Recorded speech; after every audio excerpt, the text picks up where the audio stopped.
কলকাতায় বিজেপির সর্বভারতীয় সভাপতি নীতিন নবীন দক্ষিণেশ্বর মন্দিরে পুজো দিলেন বিজেপি নেতা। তার সঙ্গে রয়েছেন বিজেপি সাংসদ শ্রমিক ভট্টাচার্য। বিজেপি রাজ্য সভাপতিকে সঙ্গে নিয়ে আজকে নীতিন নবীন তিনি গিয়েছেন দক্ষিণেশ্বরে। সঙ্গে রয়েছেন লকেট চট্টোপাধ্যায়।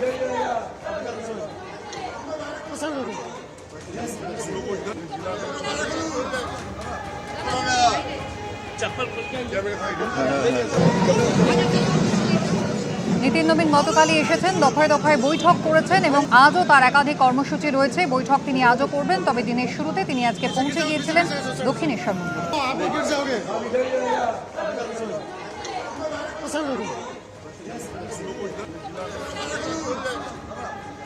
মিমের সঙ্গে 1 এপ্রিল বহরমপুরে সভা করবেন ঘোষণা করলেন হুমায়ুন কবির। আপনারা দেখেছেন ইতিমধ্যেই কিন্তু আসাদুদ্দিন ওয়েসি তিনি হুমায়ুন কবিরের যে নতুন ঘোষণা করা দল অর্থাৎ আম জনতা উন্নয়ন পার্টি তার সঙ্গে এবার জোটবদ্ধ হয়ে পশ্চিমবঙ্গের বিধানসভা নির্বাচনে লড়াই করবেন ইতিমধ্যেই ঘোষণা করেছেন। আর 1 এপ্রিল একই সঙ্গে বহরমপুরে সভা করতে চলেছে মিম এবং আম জনতা উন্নয়ন পার্টি। হুমায়ুন কবির ইতিমধ্যেই সেই ঘোষণা করলেন 1 এপ্রিল বহরমপুরে ওয়েসির সঙ্গে তিনি সভা করবেন। লক্ষ লোকের সমাগম হবে বলছেন হুমায়ুন কবির। मैं फर्स्ट प्रोग्राम करेंगी 1 अप्रैल बहरमपुर से मेरा बड़ा भाई मौजूद रहेगी बेला 1 बजे। बहरमपुर के लाखों लोग को लेके मैं पहला सभा बड़ा भाई के लेके मैं करूँगी। बाद में कौन कौन डेट में 20 सभा बड़ा भाई मुझे साथ देगी और उनको जो जो स्टेट लीडर है, बिहार का है, हैदराबाद का है, जितना जितना आएगी वो तो बाद में सब आपको सोचा जाएगी, सब लोग मिल जाएगी।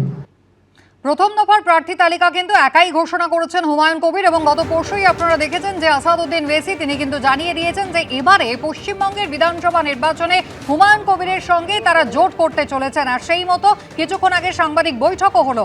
মিমের সঙ্গে 1 এপ্রিল বহরমপুরে সভা করতে চলেছেন হুমায়ুন কবির, এমনটাই ঘোষণা করেছেন। 1 লক্ষ লোকের সমাগম হবে দাবি করেছেন হুমায়ুন কবির। তারপর একসঙ্গে যৌথভাবে আরও 20টি সভা করবেন আসাদুদ্দিন ওয়েসির মিমের সঙ্গে, এমনটাই দাবি করলেন হুমায়ুন কবির।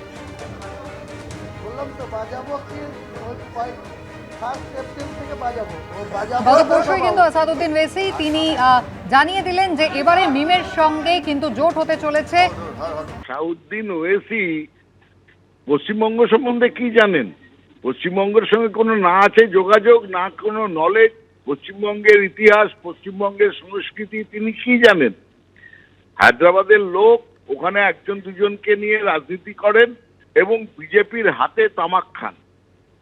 বাইরে দেখান বিজেপি বিরোধী, ভেতরে ভেতরে বিজেপির পয়সাতেই চলেন। এবং 2021-এও দেখেছিলাম আইএসএফ এর জন্য এসেছিলেন, গোপন মিটিং করেছিলেন, পয়সা কড়ি নিয়ে আবার গমন করেছিলেন, চলে গিয়েছিলেন। এবারও আবার আসছেন হাওয়া গরম করতে।